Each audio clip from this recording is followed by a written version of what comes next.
Okay, so usually pagdating sa release ng mga bagong smartphone, ayoko masyadong hina-hype kahit ano, as much as possible. Pero ito na nga siguro ang smartphone na isa to doon sa mga exception, ang POCO X6 Pro, which in my opinion, ngayon pa lang, ngayong kaaga pa lang, January 2024, ito na ang sasabihin ko na best value smartphone of 2024. Yes, ngayong kaaga pa nga lang.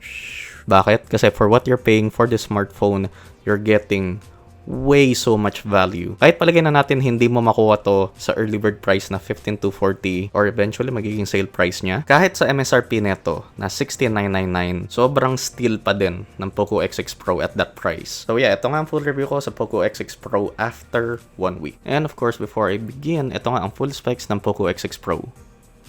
So bakit gantong kaaga pa lang sinabi ko na ito na ang best value smartphone of 2024? Mainly dahil sa chipset neto, yung Dimensity 8300 na nandito. Medyo spoiler alert sa performance part ng review ko, the Dimensity 8300 in here gives you flagship performance. Siguro sa mga dinadoubt dyan yung performance neto kasi hindi to high-end flagship. If there's anything about this phone that's flagship level, that's definitely the chipset. So, unang-una muna as always isang build and design netong X6 Pro, which overall, solid yung build quality neto. It's not the best, definitely. It's not great. It's solid naman. So, you do have a plastic back plus Corning Gorilla Glass 5 at the front. The overall structure ng phone is solid. There is just a tiny bit of flexing, barely lang dito sa X6 Pro. Siguro one thing about the design na talagang ayoko dito is yan, yung glossy finish dito sa likod. Again, I don't mind that a smartphone has a plastic back.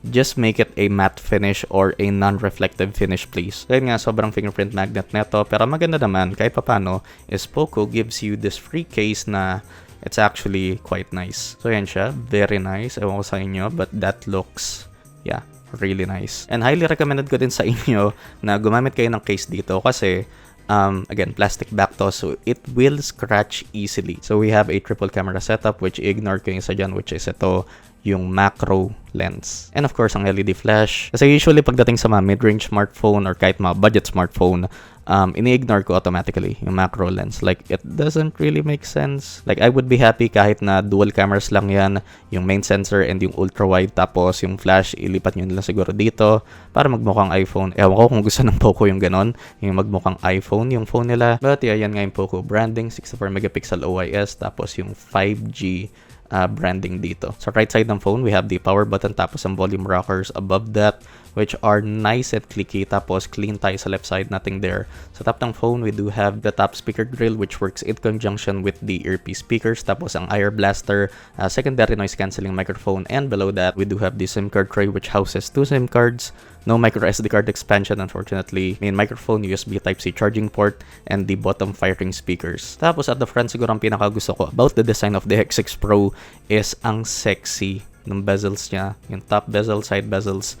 Yes, may chin pa din tayo. There is just a bit of a chin, pero not as bad as previous POCO phones, which actually makes the phone feel more compact than it actually is. So we do have a 6.67-inch na AMOLED display, 120Hz. But yeah, definitely the phone doesn't feel as gigantic as, for example, an S23 Ultra. And we do have a hole punch for the front-facing 16-megapixel sensor, and behind the glass is the optical fingerprint scanner, which is fast and accurate for the most part. It's definitely really faster compared to any mid-range smartphone that I've used, which has an optical under-display fingerprint scanner. And siguro itong two things na sabihin ko about the design of this phone is more of a nitpick on my part. So, number one is itong hole punch para sa front-facing camera is parang masyadong thick yung parang outer ring dito. Tapos para naman sa fingerprint scanner, which I would have loved just to be a physical side-mounted fingerprint scanner. Kasi for a physical side-mounted fingerprint scanner,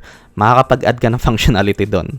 Just like with the POCO F5. Like, pwedeng simpleng double tap lang to open the flashlight or camera app or kahit anong apps na gusto mo. Or you can easily swipe down to pull down the notification panel. But of course, that's just me. Tapos pagdating naman sa display ng phone na to, again, we do have a really nice 6.67-inch na AMOLED 120Hz. Gets perfectly readable even under direct sunlight. HDR10 Plus Dolby Vision. And itong napaka-weird na resolution niya. There's really no color shift even at extreme angles. And considering this is a 120Hz display, it's smooth as fuck, man.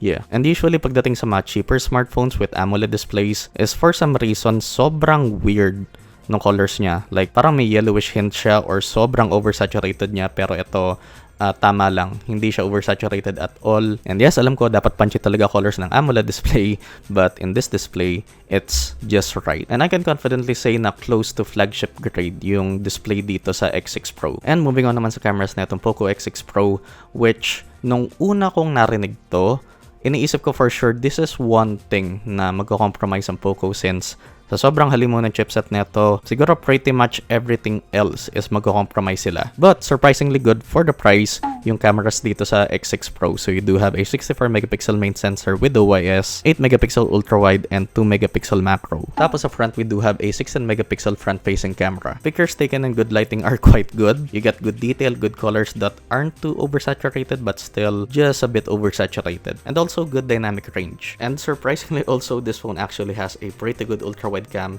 and 2x zoom. You can also take some nice and sharp selfies. Tapos yung low light performance neto is definitely surprising. Minimal lang naman yung noise, although some details can get soft. Of course, you can get a significantly better picture with night mode, which actually doesn't take a lot of time to take. Okay, so ito yung vlog test sa POCO X6 Pro recording in 4K 30fps using the main 64 megapixel main sensor, and this is with image stabilization turned on in the settings. And of course, what you're hearing right now is from the microphone of the X6 Pro.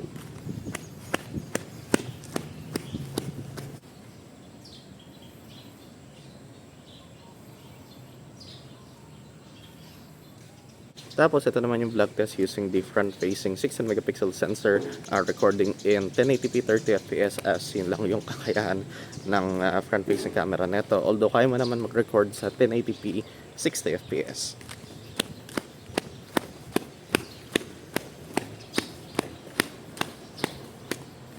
So definitely for the price and yung expectations ko sa camera dito sa X6 Pro, it's pretty good. And moving on naman sa performance, which I can confidently say is the one aspect of this phone which is flagship grade or flagship level definitely in performance neto with that Dimensity 8300 with UFS 4.0 storage yan, mga kaibigan. And also take note, yung variant na nasa akin has 8 gigs of memory with 256 gigs of storage, which for me is plenty enough. So browsing through the UI, opening, closing apps, and multitasking is definitely not a problem for this phone. Like, I literally can't say anything bad about the performance of the X6 Pro. And para naman sa gaming test neto, while yes, dalawang apps lang yung tinest ko dito for the gaming test, these two probably are of the few apps in the Play Store that are really demanding. So that's Genshin Impact and Ether SX2, which actually gumawa ako ng separate na recording para dito. So separate recording to nakikita nyo sa gaming test para it won't take too much time sa mismong recording ng video na to. And sa mga nag-expect dyan na more gaming test, huwag kayong maglala. Gagawa ako ng dedicated gaming video dito sa X6 Pro including Call of Duty Mobile, Farlight, PUBG Mobile, and Wild Rift. And of course, sa mga naghanap ng Antutu results dyan, ayan nga. So first up is Genshin Impact, and yung settings na to is basically the highest with motion blur turned off, 60fps of course. And basically smooth and buttery yung experience ko dito sa Genshin.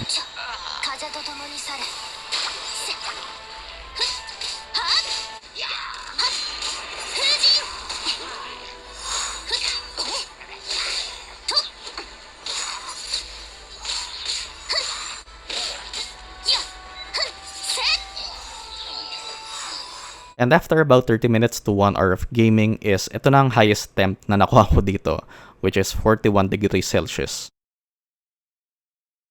And pakinggan nyo na din ang banging speakers dito sa X6 Pro.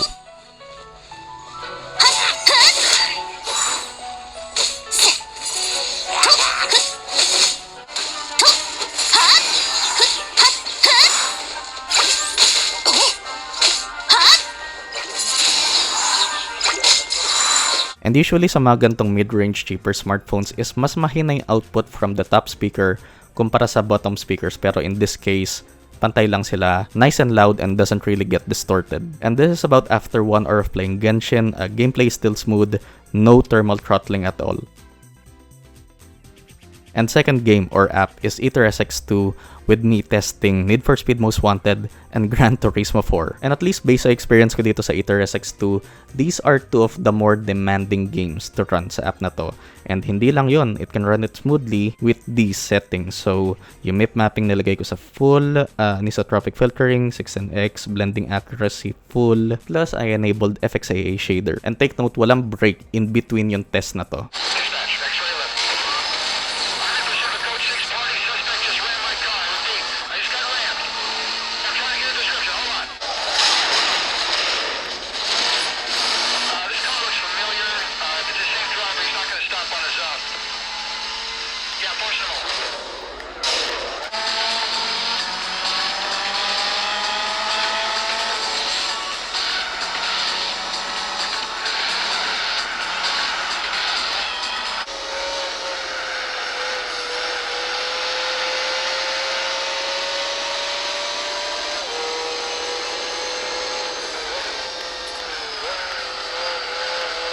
So after over 30 minutes, up to an hour of playing Ether SX2 with Most Wanted and Gran Turismo 4, the max temps that I achieved with the X6 Pro is 37 to 38 degrees Celsius. Yeah. And for someone who has gotten used to Xiaomi's MIUI, Xiaomi's HyperOS isn't all that different from MIUI. Yeah, siguro just a bit more optimized siya, pero dito sa notification panel, yung ibang mga quick toggles dito is puro mga icons na lang sila. So wala nang name na nakalagay dyan. And take note also, sa duration na ginagamit ko yung phone na to is enough ko yung memory extension, which is basically a gimmick if you didn't know that by now. So performance on here sa X6 Pro is excellent, 2 thumbs up, flagship level. Tapos last up naman is yung battery life dito with that 5,000 mAh battery. And considering yung chipset neto, which is a really powerful chipset, quite impressed ako na with my 6 hours of screen on time, with my medium to heavy use of social media, watching videos, some gaming and picture taking, I was still able to end the day consistently with about 40% left. Medyo punas-punas lang saglit, and sa unlikely chance na mapatay mo yung 5,000 mAh battery na to, before the end of the day, you do get 67 watts of fast charging in the box, which can charge this phone from 1%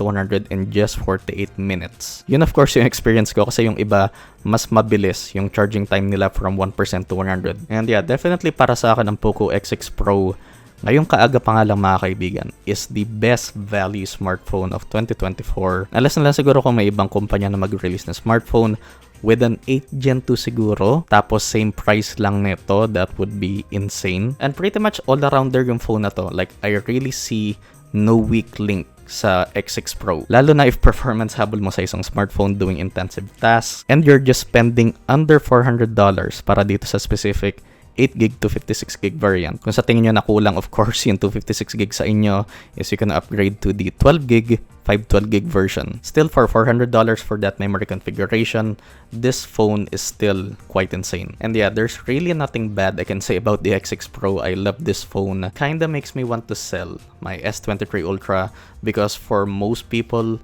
this phone is all they need, really. And para sa performance ng phone na to, I can see this lasting for at least 4 years. Maliban na lang siguro kung purposely pabagalin ni POCO yung phone na to just for you to buy their newer devices in the future. So if it isn't obvious enough, I love this phone. Highly recommended ko to, especially if you're looking for a smartphone where you can get a lot of value for your money. Kahit na palagay na natin na hindi mo ito mabili sa sale price na 15,240, kahit yung MSRP niya na 16,999, that's an insane value for this smartphone. Of course, I'll leave the links in the description if you want to buy your own POCO X6 Pro. And yeah, I think I didn't forget anything. Of course, leaving a like as always is the easiest way to support the channel. Consider subscribing if you like my content and turn on notifications for all so you'll be updated on my latest videos. Thanks for watching and I'll see you guys in the next one. Peace. Flip a bag, now I'm serving a Tesla.